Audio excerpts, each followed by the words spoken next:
Magandang araw po at magandang gabi sa mga nakakapanood sa gabi at sa lahat po ng naabot ng video na ito. Welcome po dito sa AMB o Avoy Mix Videos. Ngayon po ay may balita po tayo, isang video mula sa News 9 Live, no? So ito po ay ewan ko, hindi ko na maintindihan yung nangyayari, no? Wildfire po, no? Kagaya ng sa Los Angeles, pero ito po ngayon ay sa Japan, no? Mainit ho ba sa Japan ngayon? Bakit to tayo may wildfire sa Japan? Parang ngayon lang ako nakabalita na ang Japan ay nagkaroon ng wildfire at marami hong taong apektado po, no? Libo-libong tao po ang apektado rito. So panoorin natin yung video at ito po mula sa News 9.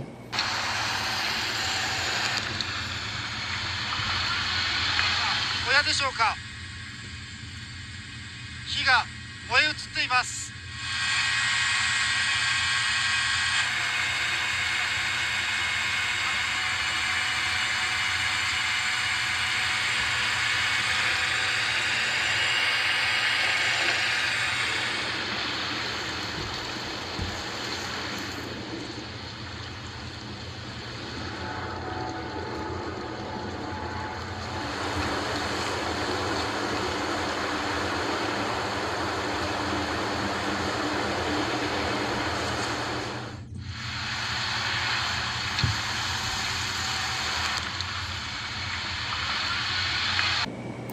Saan po ang malaking katanungan, dry ho ba ang hangin ngayon sa Japan?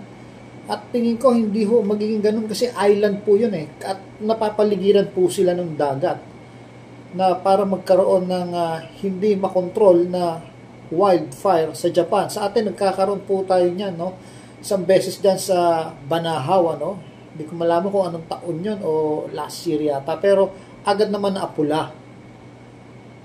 Kasi ang hangin sa Pilipinas ay hindi ho dry. Ewan ko lang sa Japan, no? At kung ito'y kahapon lang, ibig sabihin na hindi ko alam kung ang klima doon ay tag-init ba o malamig. 小屋でしょうか。火が燃え移っています。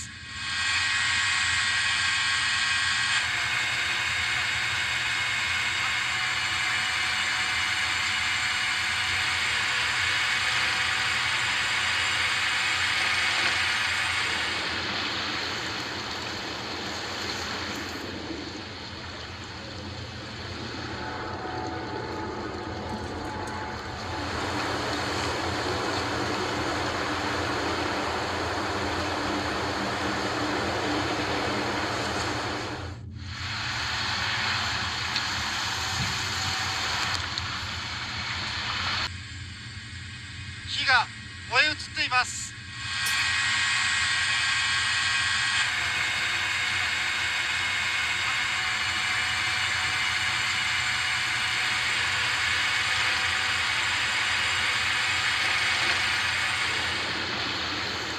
So ang hindi ko lang po alam kung ito ay under control na ngayon.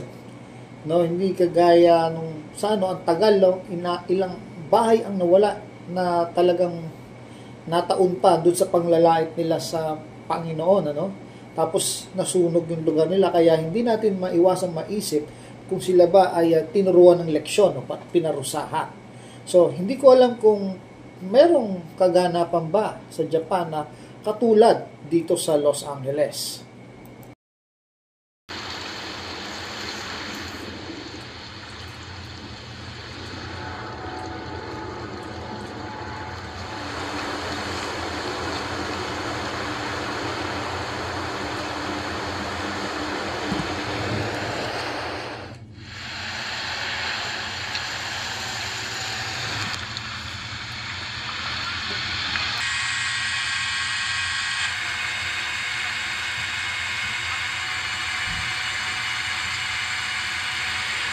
So hanggang dito na lang po, ano? At tingin ko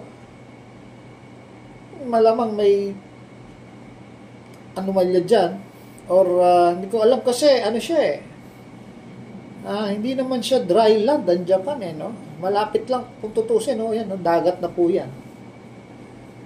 Na para masunog ng ganun-ganun na lang ang kanilang, siguro kapabayaan ito.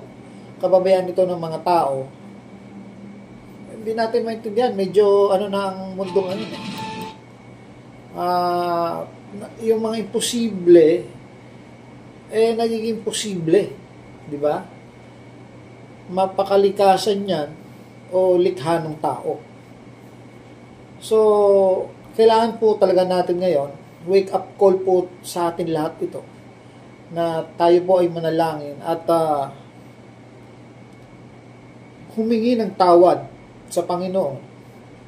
Maaaring ang kasalanan ng tao ay malaki na, no? Kaya nagkakaroon ng mga ganitong pangyayari.